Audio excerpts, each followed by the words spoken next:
Well, if you're a fan of the NFL playoffs and the Super Bowl, there's a new option for viewing games this year. The official data partner of the NFL, Genius Sports, said it is offering augmented reality broadcasts, combining play-by-play with graphic overlays and other visual elements. And it will be broadcast on TSN Plus, which is owned by Bell Media, our parent company. Joining us is Mark Locke, co-founder and CEO of Genius Sports. Thanks so much for making time today, Mark. Hi, Jacqueline. Thanks for seeing me. So tell us more about this augmented reality. I think we have some viz to kind of illustrate it as well, but walk us through what it's capable of, what we will be able to see on the screen using your technology. Sure. So, I mean, it's probably worth taking a step back. I mean, what Genius is about is we're looking to help leagues reach that next generation of fans. One of the biggest problems that sports leagues and the sports federations have these days is making sure they're really engaging those sort of, the next generation of fans, the fans who haven't grown up watching sport in the way that, maybe I did. And so Genius is a technology provider that provides this augmentation sort of to leagues, to teams. And in essence, what we're doing is we're taking the broadcast and in real time, so it's live, we're augmenting it. We're adding overlays, we're adding things like player speeds, automatic recognition of the player names, everything that you can do to make that game more engaging and more relevant to this next generation of fan.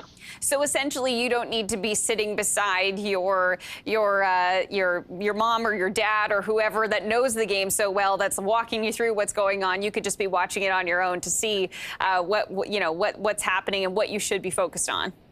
Yeah, that's exactly right. I mean, we've spent a very long time and a lot of money investing in technology that really teaches computers how to understand a game. So we've got multiple camera feeds that come into us, and in real time we process that and we recognize what's going on the field in real time. So we're able to take that information, we're able to create these overlays, create these graphic representations, and represent that through our partners like TSN, Amazon, CBS. And really engage the viewer in a better way. And I think this sort of step forward is becoming the norm. It's becoming the way that people are going to consume the game going forwards. It's becoming ubiquitous with broadcast these days.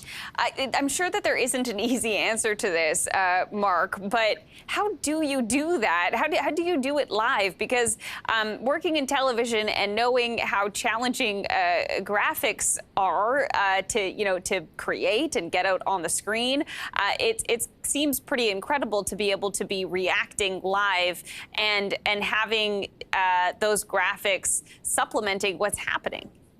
Yeah, that's right. I mean, it's taken a lot of years, a lot of time, a lot of money, and a lot of investments. But in essence, what we do is we teach a computer how to understand a game, and that starts with some very rudimentary things like labeling, old games, old graphics, and then what we do is we combine that with things like next generation of stats that come from the NFL, and we pull all of this together to create this live and this immersive experience. And so it's really offering viewers something that they've never seen before. It's totally unique. This isn't available anywhere else in the world. We're the only company that provides this. And again, this has been done in partnership with the NFL, in partnership with our broadcast partners, and it's really becoming the norm for broadcast going forwards.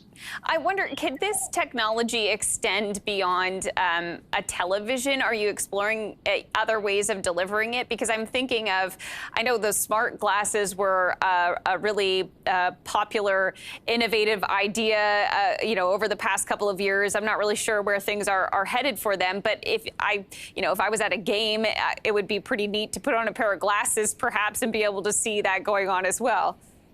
Yeah, that's absolutely right. I mean, the beauty about data and the beauty about our technology solution is we don't really care. We're very relaxed about where that technology's broadcast. So whether that's through the glasses you mentioned, whether that's through VR headsets, whether that's on a phone, connected TV, or even in the metaverse, we're very relaxed about that. Our service is about taking that data, it's bringing it together, it's creating a new presentation level, and then it's distributing it into what whatever medium that sports fan requires, and the flexibility that we're offering, and the full technology solution is entirely able to be presented wherever it's required. So we're very excited about our partnership with TSN Plus. It's a fantastic opportunity to present this in Canada. It's a fantastic. I think it's the first time it's been done abroad, and you'll be able to watch the playoff games and the Super Bowl with all of this technology delivered. Now, Mark, Genius Sports, you're a publicly traded company. You mentioned that it's taken a lot of money, a lot of investment to work on this technology over the years. When are you expecting Genius Sports to be profitable? Sure. So we put out forecasts this year to be EBITDA profitable, and next year we'll be tripling our EBITDA. So the business is incredibly well placed. We're feeling very confident about our numbers. We've been very strong this year in hitting all of the published and the forecast data. So we're feeling in an extremely good place. And in terms of what's happening with the sort of macroeconomic environment that we're in, are you having any challenges in terms of getting any more funding to be doing the work that you're doing, or that sort of thing? I mean, the beauty about our business is we're extremely well funded. We have a very strong balance sheet. The business is moving to cash flow positive in H2 of next year, and I think we're probably one of the very few companies in this sort of economic climate that's actually tripling its EBITDA. So at the moment, there's no additional funding required. We're very, very self-sufficient. We've got all of the technology that we could possibly need. We've made that investment. We were early on doing that. We invested hard. And now really it's about making sure that operational leverage that's built into the business is really coming through.